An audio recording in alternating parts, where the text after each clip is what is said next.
Essa é a quarta de uma série de aulas tratando da questão do dinheiro e da forma do cristão de relacionar-se tanto com Deus como o dinheiro.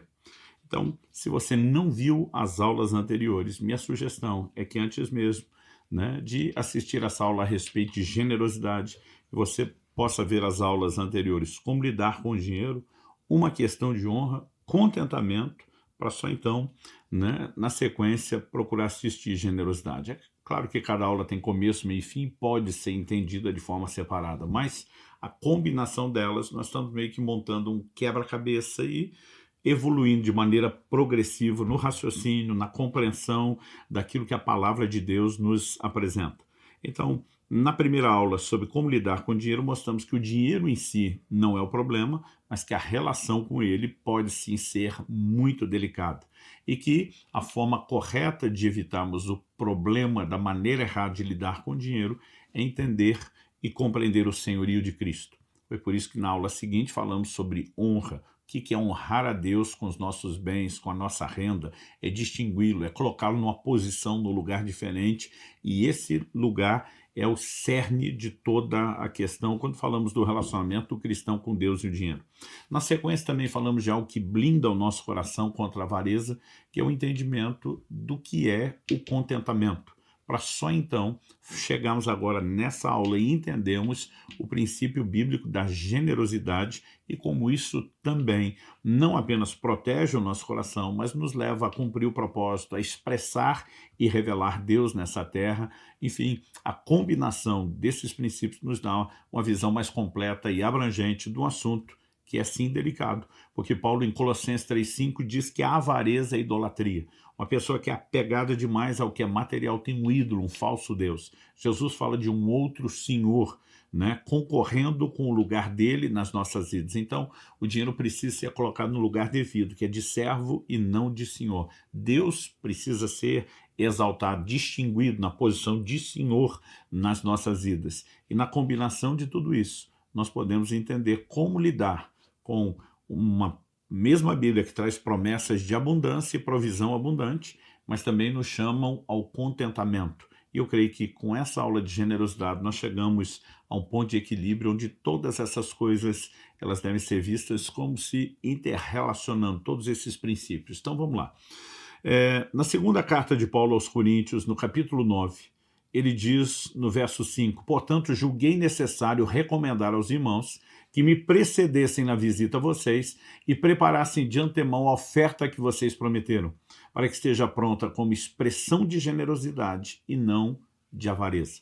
Já falamos anteriormente, quando ensinamos sobre honra, que Deus não está atrás do nosso dinheiro nem das nossas ofertas. Ele está atrás de honra. Mas, obviamente, ainda que seja um meio de expressar honra, as ofertas são parte da vida do cristão.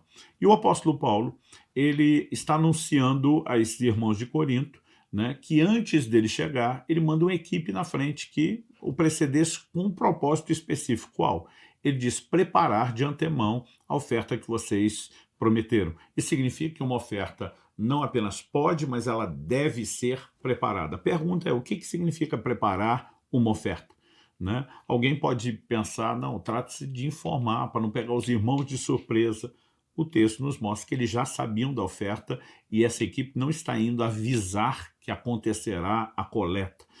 Alguém pode pensar, não, então, eles já sabem, mas talvez o propósito dessa equipe era gerar uma conscientização, um engajamento e um compromisso com o propósito daquela coleta, que era ajudar os santos necessitados da Judéia. Isso também não é o que o apóstolo Paulo está abordando, porque o texto nos mostra que eles não só já sabiam, como estavam comprometidos. Como podemos afirmar que eles já sabiam e já estavam engajados? O texto diz que essa equipe foi preparar a oferta que eles haviam prometido. Então, para que eles prometessem a oferta, eles tanto saberiam, precisavam saber que aquilo ia acontecer, como já tinham que ter sinalizado o nível de comprometimento e engajamento com o projeto do qual eles tinham sido notificados. Então, que preparação é essa? Se não informar e nem gerar engajamento, compromisso, qual era o propósito dessa equipe que Paulo manda antes? Ele, no fim, termina dizendo para que esteja pronto como expressão de generosidade e não de avareza. Então, ao que eu e você precisamos entender, o que eu vou falar sobre generosidade não se limita a ofertas, Mas Paulo está dizendo que nossas ofertas expressam, comunicam algo. Em outras palavras, elas têm uma linguagem. Aliás, Hebreus 11:4 diz que a oferta de Abel ainda fala, isso significa que falou na época e continua falando até hoje. Então Paulo diz, a oferta de vocês pode falar a língua da generosidade, ou ela pode expressar e se comunicar através da linguagem da avareza. Durante muito tempo eu achava que generosidade era disposição de dar e avareza indisposição de dar. Mas o que Paulo está falando contradiz esse conceito que eu tinha, porque alguém pode dar e ainda ser avarento, né? Ou seja, ele pode dar e não expressar generosidade. Então, a mera disposição de dar não é generosidade, né? E a avareza não pode ser vista só como indisposição de dar, porque alguém pode, doando, ainda expressar avareza. Então, quais são os conceitos de generosidade e de avareza? É mais do que fazer ou não fazer pelos outros. Tem muito a ver com o coração.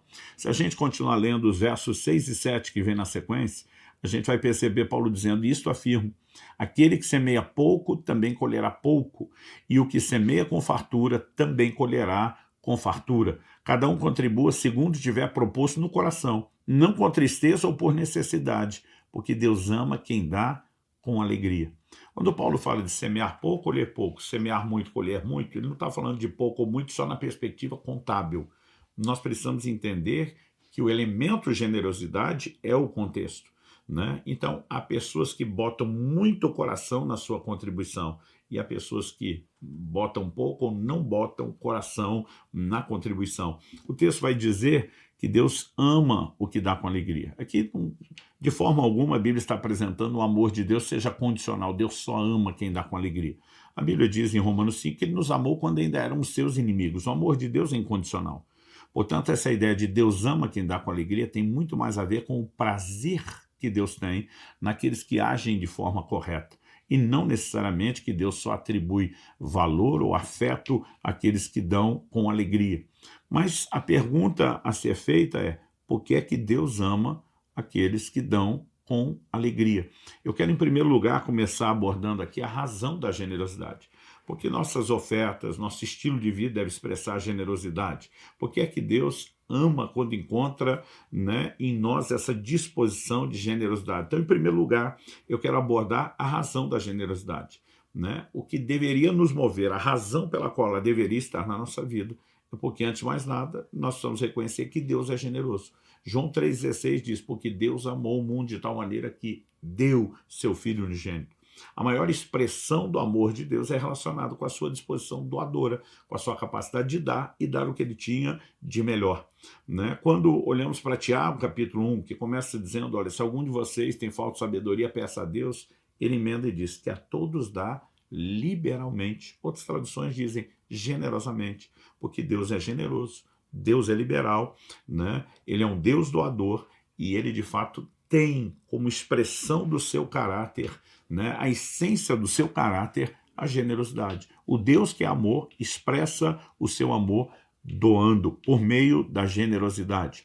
Eu e você também precisamos entender que em Efésios, no capítulo 5, no verso 1, nós somos chamados a ser imitadores de Deus como filhos amados.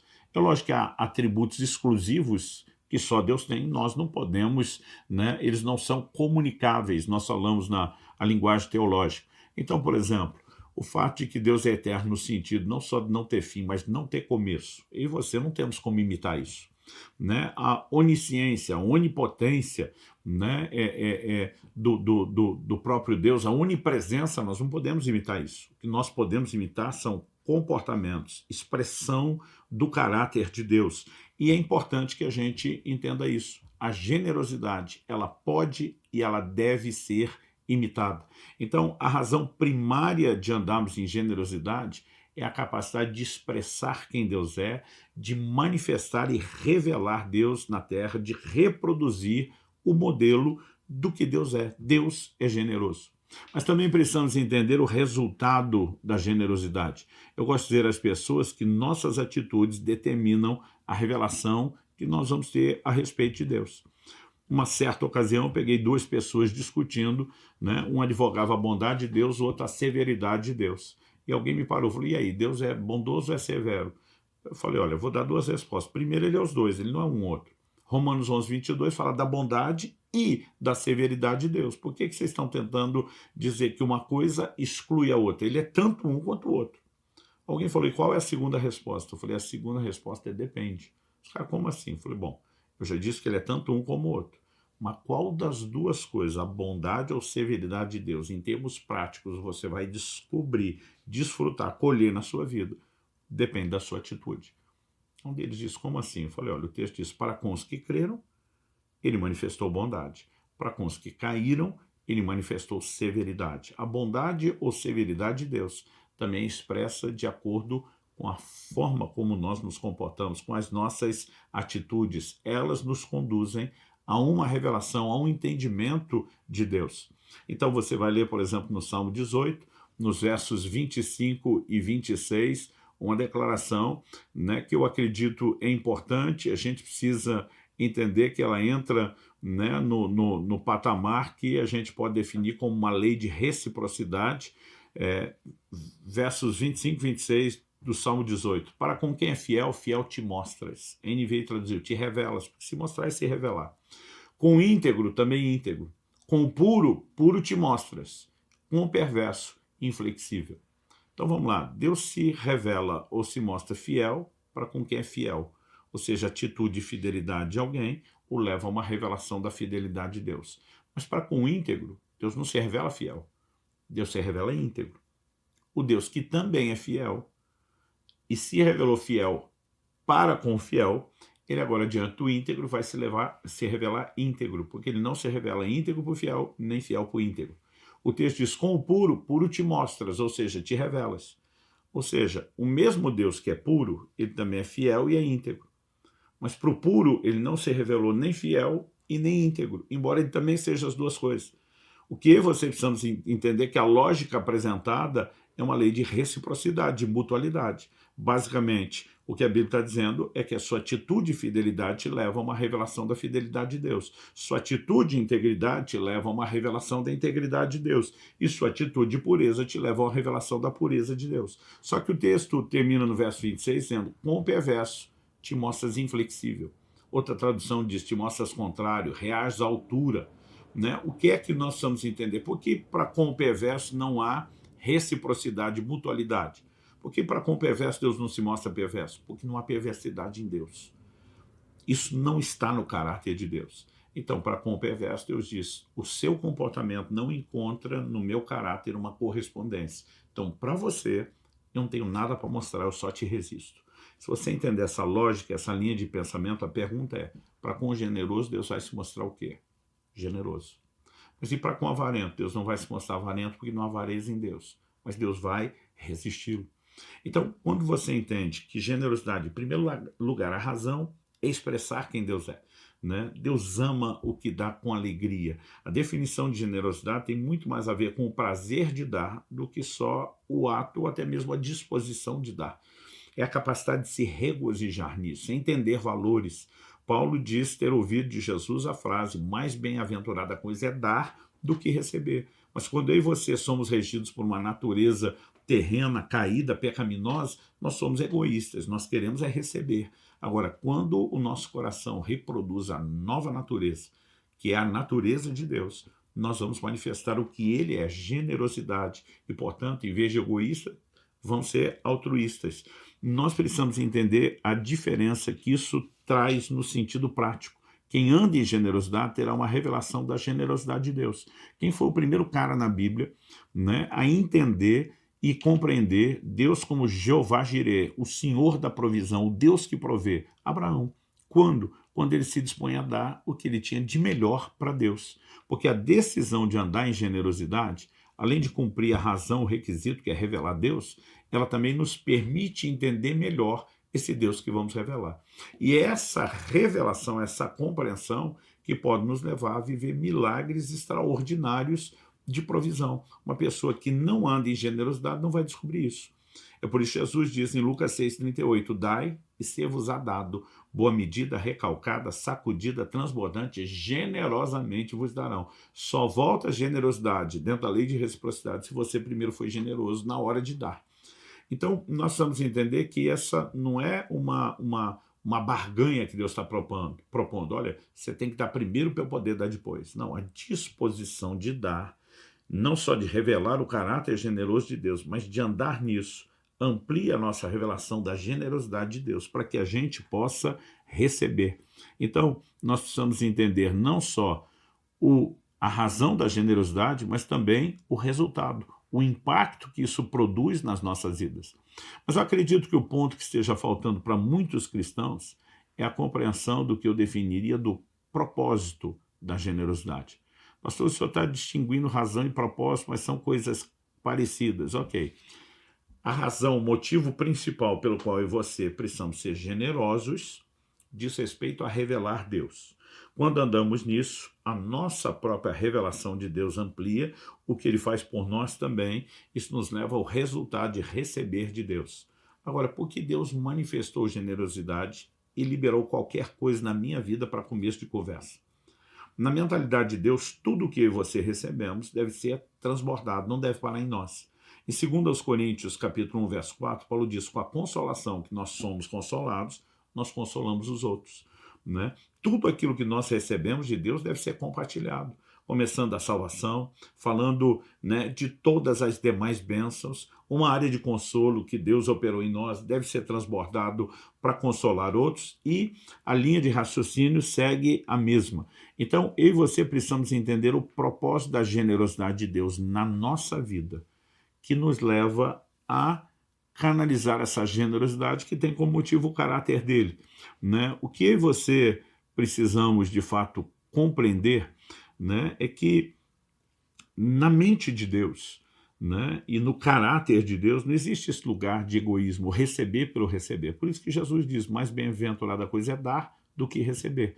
Né? Agora, o que é que nós precisamos receber de Deus? Para que a gente possa dar. E aqui eu e você precisamos entender qual é a relação de equilíbrio entre contentamento de um lado e as promessas de abundância que Deus faz de outro. Né? Porque se eu e você não precisamos de muito, por que receber com abundância? Esse é exatamente o ponto. É porque nada disso deveria parar em nós. Deus fez duas promessas a Abraão numa mesma frase. E diz, eu te abençoarei. Mas ele também diz, eu farei de ti uma bênção. Eu tenho dito às pessoas, melhor do que ser abençoado é ser transformado por Deus em abençoador. Melhor do que ser provido é ser levantado por Deus para ser provedor. Né? Melhor do que receber qualquer coisa é poder transbordar aquilo que nós recebemos. Eu me lembro que alguns anos atrás, no início do meu ministério pastoral, então estou falando de quase 30 anos atrás, recebi a visita na primeira igreja que eu estava pastoreando de uma pessoa que veio de outra cidade da nossa região. E a maneira como ele me procurou no final do culto e disse, olha, eu ouvi muito falar de vocês, queria conhecer, vim aqui hoje para conhecer o culto e a igreja. Eu, ingenuamente, estou achando que estou na frente de algum tipo de admirador do ministério. Mas o tom da conversa dele deu para perceber que ele estava ali mesmo para nos atacar, e não é aquela crítica que simplesmente tenta te ajudar a crescer ou romper, é o ataque pelo ataque. E eu falei para ele, e aí, o que você achou? Ele falou, olha, dá para resumir a filosofia de vida cristã de vocês em 2 frases. Até então eu não tinha percebido nenhum tom irônico e de sarcasmo como viria depois. Eu falei, e quais são as 2 frases que definem a nossa filosofia? E ele, citando aquele texto de Provérbios que fala que a sanguessuga tem 2 filhas, diz que os nomes são me dá, ele simplesmente olha para mim num tom zombeteiro e diz, me dá. Eu falei, o que você quer dizer com isso? Eu tinha pregado sobre fé, né, sobre oração, sobre receber de Deus, e ele falou, vocês são um bando de egoísta e interesseiro, que só busca Deus por causa do que ele tem para dar, né? E disparou o sermão, bateu de todo lado, né? E eu falei para ele, meu amigo, eu suponho que para estar criticando a nossa filosofia de vida cristã, você deve ter uma melhor. Eu falei, eu tenho. Eu falei, então compartilha a sua, ajuda a gente a crescer, porque se você só criticar o nosso comportamento errado, não der a solução, também não ajuda. Compartilha aí. Qual é a sua filosofia de vida cristã?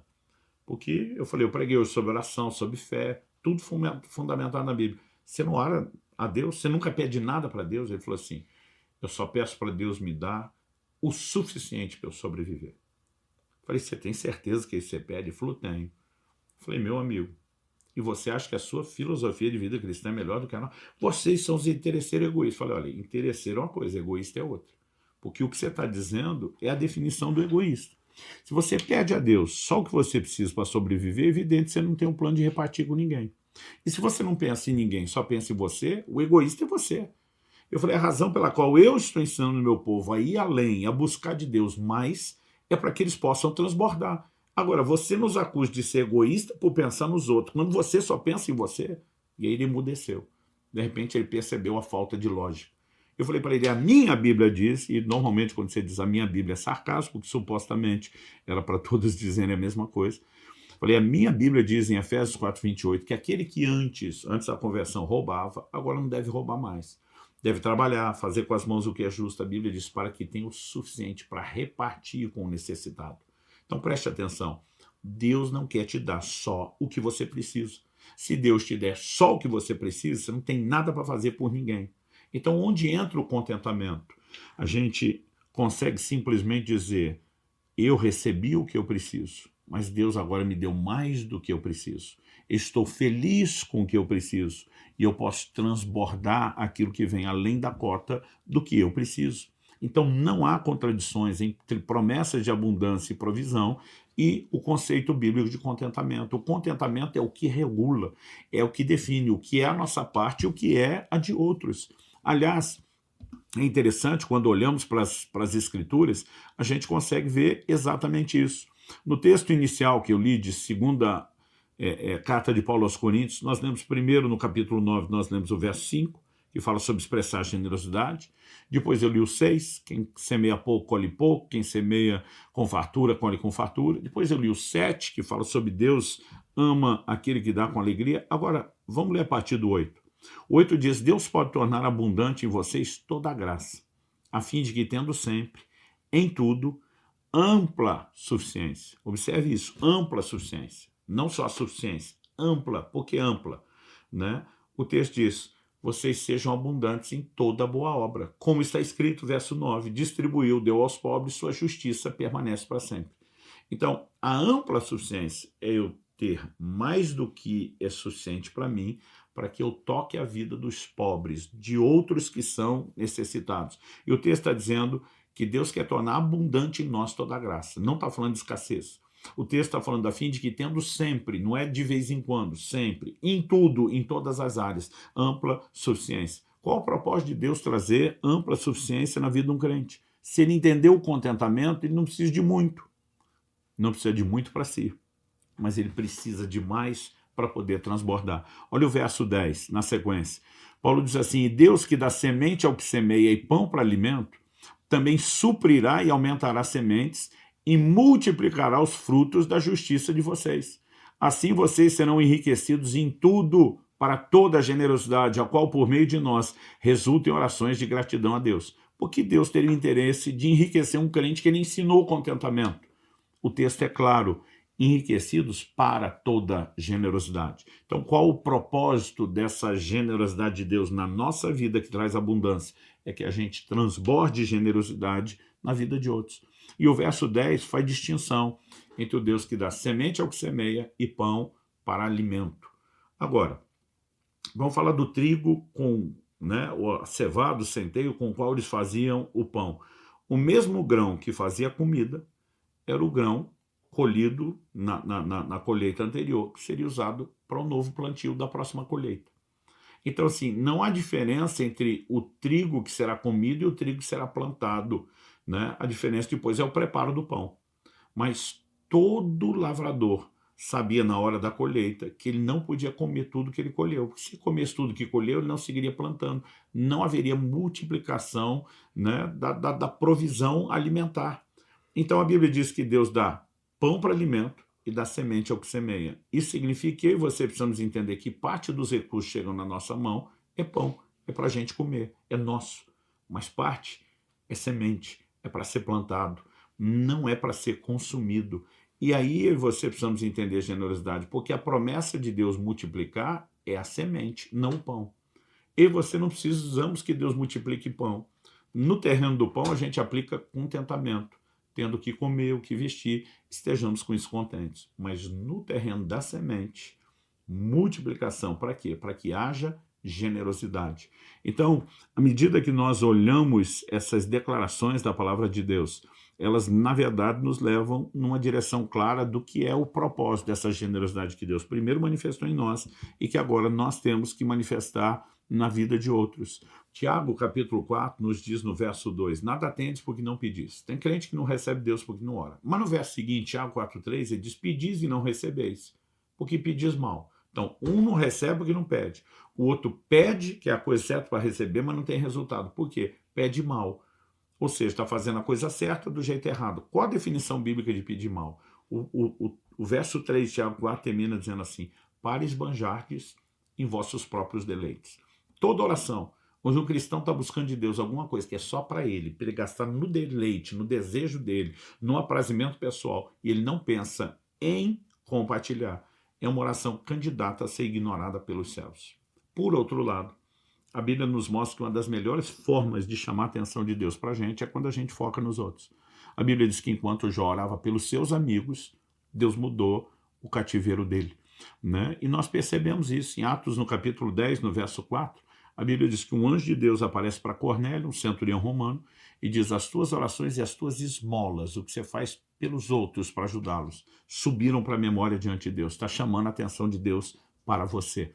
Então, que a gente possa, em vez de ter essa mentalidade de ser represa, que acumula, que segura os recursos que chegam na gente, que nós possamos entender qual é o propósito bíblico da prosperidade, né? É nos transformar no leito de um rio. Água entra, água sai, nunca para de entrar, nunca para de sair. Que Deus, de fato, nos ajude a entender a importância de generosidade. Generosidade deveria ser um estilo de vida. Generosidade deveria ser algo que você praticamos não só na igreja, não só no culto, não só nas ofertas, né? Nós precisamos olhar para as pessoas com necessidade e entender a importância de fazer algo por elas. Aliás, nunca estamos fazendo algo só pelas pessoas. O próprio Jesus disse, né, no julgamento das nações, que ele vai dizer a alguns que foram colocados à sua direita, eu tive fome, vocês me deram de comer, tive sede, me deram de beber, estive enfermo e preso, vocês me visitaram. E eles vão fazer a pergunta, quando foi mesmo que nós fizemos isso? Quase como quem diz, não lembramos de ter feito isso por você. Jesus diz, toda vez que fizeram por esses pequeninos, vocês fizeram por mim. Né? Provérbios 19:17 diz, quem se compadece do pobre empresta ao Senhor, e este lhe retribuirá o benefício. Porque o que você faz pelo pobre é considerado um empréstimo a Deus. Deus está dizendo, eu me importo com o pobre, eu quero cuidar do pobre.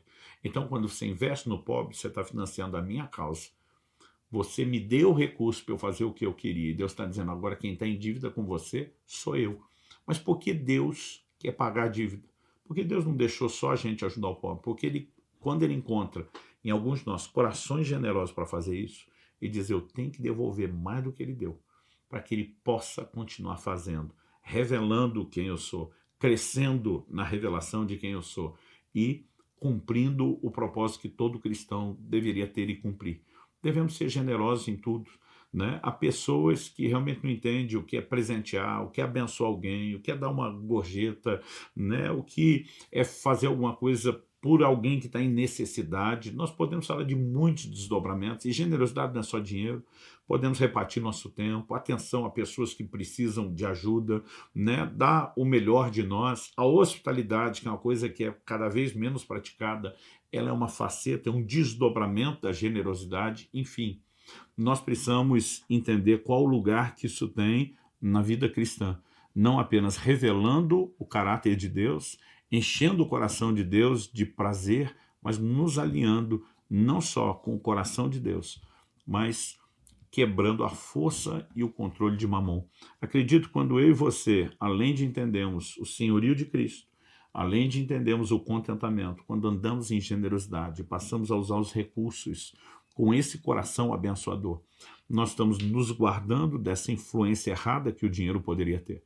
Quando a Bíblia diz que as suas riquezas aumentam, não ponha nela o coração, a Bíblia, em outras palavras, está dizendo que não está errado aumentar, mas a gente não pode se prender, e a gente tem que entender por que é que Deus deseja nos abençoar, para que a gente transborde. Então, a minha oração, assim como Paulo manda aquela equipe para preparar os coríntios, para que eles possam expressar generosidade, a minha oração é que você o faça, não só nas ofertas, não só em uma coleta ou outra, né, especificamente, mas em um estilo de vida que reflete isso. A disposição de compartilhar o que você recebeu, o evangelho, a salvação, o consolo de Deus, né, recebemos para compartilhar. Então, que o que foi dito sobre Abraão seja verdade sobre mim e você. Eu te abençoarei, mas farei de você uma benção, né? Que Deus possa, de fato, te levar a entender isso. Eu vou prover, suprir você, mas eu quero fazer de você um provedor, um supridor. Que Deus nos ajude a entender e a praticar essas verdades, em nome de Jesus.